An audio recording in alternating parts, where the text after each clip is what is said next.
vous êtes un leader d'opinion.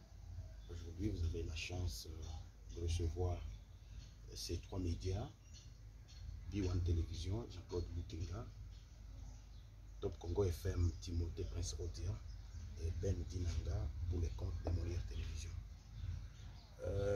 D'entrée des jeux, nous voulons savoir, vous êtes leader d'opinion et vous gérez concrètement quel mouvement?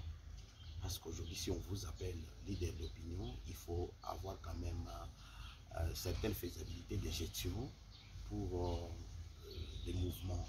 Dites-nous concrètement qu'est-ce que vous faites dans la vie et aujourd'hui, dans l'aspect purement, comme vous avez parlé de leader d'opinion, qu'est-ce que vous faites jusqu'aujourd'hui? Merci beaucoup, cher Ben, pour cette question et pour cette invitation que vous nous avez soumise. Je suis donc Michel Mukengere Enaman, je suis juriste de formation, je suis cadre dans une entreprise locale ici à Lubumbashi. Je suis le visionnaire du mouvement que nous appelons le LRP. Le LRP qui est le Rassemblement populaire. Le Rassemblement populaire s'est organisé, est né à Jujou suite à l'évolution de la vie quotidienne du Congo. Nous avons fait un certain nombre de réflexions par rapport à la qualité de vie de nos concitoyens et nous avons donc atterri, nous avons chuté sur des conclusions telles que il est impératif que nous puissions sortir ce pays de ce marasme, de cette spirale qui fait que depuis la nuit des temps, depuis l'indépendance jusqu'à ce jour, le Congo n'arrive toujours pas à être un pays émergent. Et en se posant ces questions, nous en sommes arrivés à la conclusion qu'il fallait qu'on puisse faire quelque chose. Quelque chose parce qu'il est anormal que sur un pays qui a plus de 85 millions d'habitants et plus de 500 partis politiques, qu'il n'y ait toujours pas une organisation viable dans laquelle on se retrouve, où se retrouve le plus grand nombre et que les gens passent beaucoup de temps à penser à leurs propres organisations personnelles, à leur propre judiciaire, à la prospérité, au bonheur que de leur famille. La politique au Congo s'est organisée autour de clubs d'amis, de clubs de notables et au finish, on se retrouve avec une classe politique qui a montré ses limites. Une classe politique qui a besoin d'être renouvelée. Et c'est ainsi que nous avons fait notre appel au Rassemblement populaire afin que les leaders d'opinion, que toutes les forces vives de la nation puissent prendre conscience, se réveiller et se mettre ensemble, se rassembler pour qu'on puisse réfléchir sur l'avenir du Congo, pour qu'on puisse réfléchir sur ce qu'il faut faire, apporter à notre population pour qu'on puisse espérer un jour être un pays émergent. Alors, je suis Timothée Prince Odia, je crois qu'on m'a déjà présenté. Monsieur Mukengere, vous l'avez dit, vous vouliez que les choses changent, mais au stade actuel, vous appartenez à la mouvance ou à l'opposition?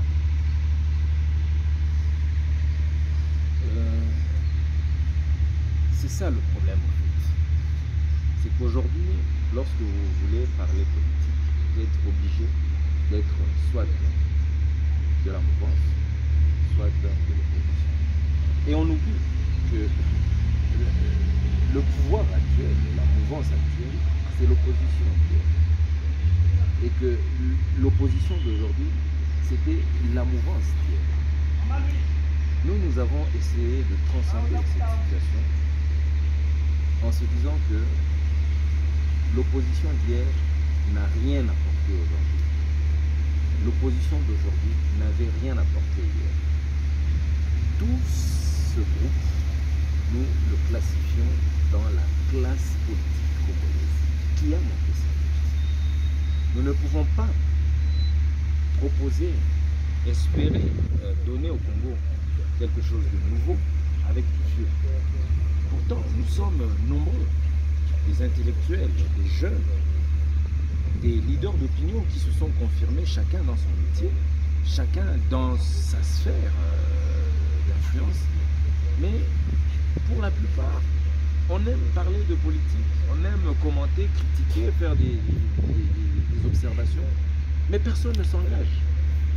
Savez-vous qu'en 2018, sur 50 millions de Congolais en âge de vote, il n'y a eu que 38 millions qui sont partis sans vote. Des 38 millions qui sont enrôlés, seulement 18 millions de Congolais ont voté. 20 millions se sont dit qu'ils n'avaient pas le temps, n'avaient pas un seul dimanche à perdre pour aller voter pour un quelconque candidat président de la République, un quelconque candidat député national, un quelconque député provincial. 20 millions de Congolais sont venus juste pour chercher une carte d'électeur. Il y a un malaise. Bien plus, des 18 millions qui ont voté, aucun des candidats n'a pu obtenir 50% des suffrages exprimés. En d'autres termes, le calcul est simple. Personne n'a pu avoir le quitus de 9 millions. Nous sommes à 85 millions. Des 9 millions, on nous dit que celui qui serait arrivé premier avait obtenu 36%. Nous sommes autour de 7 millions de Congolais. Avec ce genre de score, avec ce genre de performance, on comprend qu'il y a un malaise profond au niveau de notre classe politique, au niveau de notre organisation de l'État. Et c'est pour cela que notre réflexion est celle de pouvoir se demander pourquoi le plus grand nombre n'adhère plus à ces choses. Qu'est-ce que ces gens veulent? Et nous avons réfléchi et nous avons compris que le problème du Congo, le problème qui fait que les Congolais ne vont pas massivement aux élections, c'est qu'ils en ont marre avec cette classe politique qui a montré ses limites. Proposons quelque chose de neuf. Vous qui n'avez jamais fait de la politique, vous qui aimez la politique et qui en parlez tous les jours, vous qui pensez pouvoir apporter quelque chose, c'est l'occasion. Ceci n'est pas une organisation de notables, un club d'amis. C'est une occasion pour que chaque Congolais qui aime le Congo, qui a une vraie passion pour le Congo, puisse se prendre en charge, puisse organiser autour de lui une base, qu'il puisse rencontrer les autres membres, qu'on puisse réfléchir ensemble pour que nous puissions trouver les bonnes solutions pérennes pour sortir ce pays de ce parasite. Parlons de votre courant politique, mouvement aujourd'hui. Vous êtes installé dans combien de provinces et le mouvement a connu quand? La réflexion autour du LRP va au 25e mois. Ça fait plus de 2 ans que nous réfléchissons sur ce malaise. Nous avons lancé officiellement notre appel au rassemblement il y a de cela, on va dire 3 mois. C'était le 28 janvier 2022.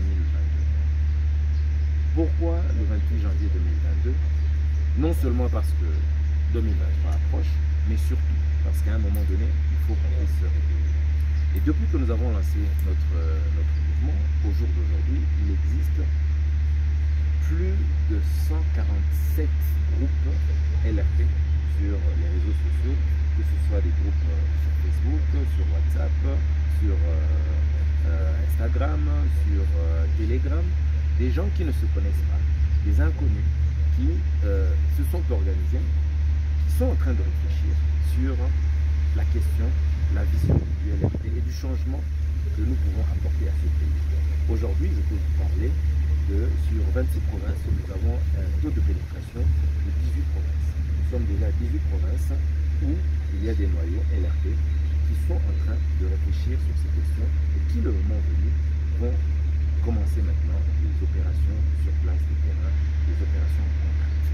Mais cela empêche que la vision a déjà été Un projet de société est déjà conçu. Les statuts sont déjà conçus, légalisés, notariés, tout est enfin, nous en sommes à une phase de recrutement des leaders. Parce que nous voulons organiser un parti, une organisation où les gens se prennent en charge et viennent pour des questions différentes que celles qu'on nous a habituées. Ici, on ne vient pas pour chercher le transport, on ne vient pas pour chercher les postes. Non. Venez parce que vous avez quelque chose à apporter pour la nation. Monsieur Michel Mukengeli Nama, je voudrais poser une question trop directe, parce que vous êtes suivi à travers les pays, à travers le monde. Les Congolais, quand je suis M. Lema ou je suis dans ces moments, dans des termes beaucoup plus clairs, pourquoi les Congolais doivent vous faire confiance? Pourquoi ils doivent adhérer à ces mouvements politiques? Super, très belle question. Lorsque vous avez déjà plus de 500 partis politiques, et il y en a d'autres qui naissent, ça veut dire qu'il y a toujours un malaise. Nous sommes la carte peut-être, le joker pour faire sortir ce pays de son marasme. Les Congolais vont nous faire confiance. Pourquoi? Parce que le LRP, c'est un rassemblement de gens. Ce sont les leaders, les gens avec qui vous qui vivez avec les autres. De par votre témoignage, de par votre efficacité, de par votre probité, que vous allez être mis sur les projecteurs. Nous ne créons pas un parti, une organisation de cadres, une organisation d'amis ou de notables. Ici, nous donnons les chances à tout le monde. Au centre de la vision du LRP, nous mettons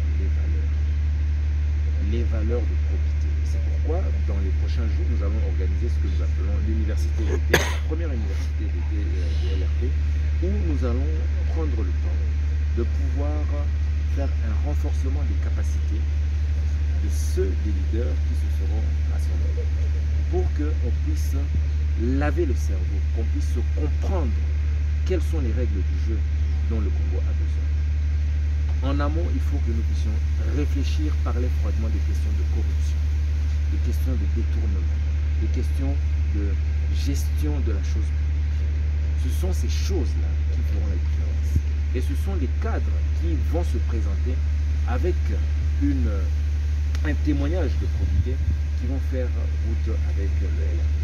Très prochainement, il y aura un code de conduite du LRP qui sera strict et qui sera applicable à tous. Demain, nous avons le pouvoir, vous êtes ministre, vous êtes chef d'entreprise ou autre, vous sortez de ce cadre-là, on vous éjecte et on vous envoie en prison directement. Voilà des choses sur lesquelles nous nous comptons, parce que ce sont les valeurs qui vont faire la différence. Si nous arrivons à remettre les valeurs au sein même, au cœur même de la politique au Congo, tout va changer. Vous savez que dans d'autres États, vous êtes candidat président de la République, il suffit d'une sextape, il suffit d'un scandale financier ou autre chose, et c'est fini, vous êtes mort politiquement. Nous devons arriver à cette maturité-là. Nous devons avoir des gens qui ont la discipline. Et avec cela, le Congolais a besoin de ces gens. Des personnes qui peuvent prendre des engagements, dire arrêtez de voler parce que moi-même je ne vole. Alors, avant qu'on change de chapitre, je voudrais quand même que ceux-là qui vont nous suivre sachent comment alors entrer en contact avec votre courant politique, votre mouvement. C'est vous, il y a un siège, il y a un numéro, il y a une adresse email par laquelle ils peuvent passer pour sûrement vous atteindre ou atteindre l'un des responsables de votre courant politique. Merci. Vous voulez rejoindre le LRP, c'est simple. Tapez www.lerassemblementpopulaire.com. Allez dans la rubrique nous contacter, vous avez tout ce qu'il vous faut. Visitez le site, vous allez voir un certain nombre d'éléments que nous avons déjà postés, des interviews que nous avons données à travers le Congo et les questions d'actualité que nous abordons au fur et à mesure. À partir de là, vous allez avoir les numéros, vous allez pouvoir intégrer des groupes WhatsApp et d'autres, et on va vous donner des quitus pour que vous puissiez aussi faire votre histoire. Si vous êtes un leader, si vous êtes vraiment un leader d'opinion et que vous avez des ambitions, que vous pensez que vous pouvez apporter quelque chose à votre pays, eh bien c'est l'occasion. N'allez pas militer dans un parti existant où vous allez trouver la 1000e, 2000e carte. Ici, c'est maintenant que ça se passe, c'est maintenant qu'il faut venir. Venez avec tout ce que vous avez, comme vous êtes, nous vous acceptons. Et pour nos mamans qui n'ont pas de mail, les mamans qui ne savent pas accéder à l'Internet, vous ne leur accordez pas la chance par quel mécanisme elles peuvent, parce que la plupart d'entre elles, pour ne pas dire aussi nos VA, sont presque fatigués de la politique au Congo. Ils vont peut-être tenter chez vous, ils vont faire comment pour savoir? À défaut de vous donner mon adresse physique là où j'habite, je vais vous donner notre numéro, c'est le 09 94 79 78 67. C'est un numéro qui est sur WhatsApp. Nous sommes constamment 24 heures sur 24 dessus. Vous pouvez envoyer un message et à partir de là, nous pourrons vous mettre en liaison avec les groupes LRP qui existent déjà dans votre zone d'habitation et nous pouvons avancer. On change de chapitre avec vous. Voilà. Le chapitre, cette fois-ci nous parlons de l'actualité de l'heure, la question de l'heure. Le président de la République venait de clôturer la table ronde des réconciliations entre Katanga et Kasaïen. Est-ce que c'était opportun? Qu'est-ce que vous attendez de cette table ronde? Merci Biwan pour cette question très pertinente, une question d'actualité. Vous savez, le Congo est un pays continent. Avec plus de 144 tribus, 26 provinces, il y a beaucoup de réalités que connaissent les populations dans ce pays. Le conflit qui existe ici au Katanga entre les Katangais et les Kasaïens est un conflit qui n'est pas exceptionnel. Lorsque vous venez chez moi au sud Kivu, il y a toujours eu des conflits entre les Bachi et les Barega. Il y a des conflits entre les Babembe, les Bavira, les Bafulero. Vous allez au nord Kivu, les Banande, les Baounde, les Banyanga, les Bahutu. Vous allez dans le Bas-Congo, vous allez partout au Congo, il y a des situations de ce genre-là. Alors, je déplore quand même le fait que tout ceci soit parti d'un fait divers. Un fait vraiment divers, qui n'a aucune importance, mais malheureusement qui a été stigmatisé par une personne qui a une certaine audience, et que d'autres personnes qui ont une autre audience ont récupéré cela, et finalement on a politisé cette histoire au point où on en fait toute une montagne.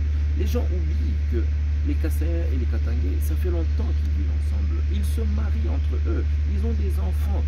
Cherchons plutôt à cultiver ce qui nous rapproche. L'unité nationale, ça n'a pas de prix. Maintenant, lorsque un fait divers prend une ampleur nationale et que le chef de l'État lui-même vienne chapeauter cela, nous pensons qu'il avait autre chose à faire. Parce que on pourrait avoir des mêmes résultats, si pas meilleurs, si on confiait cette tâche juste aux communautés, les leaders des communautés. Il y a dans chaque communauté des représentants.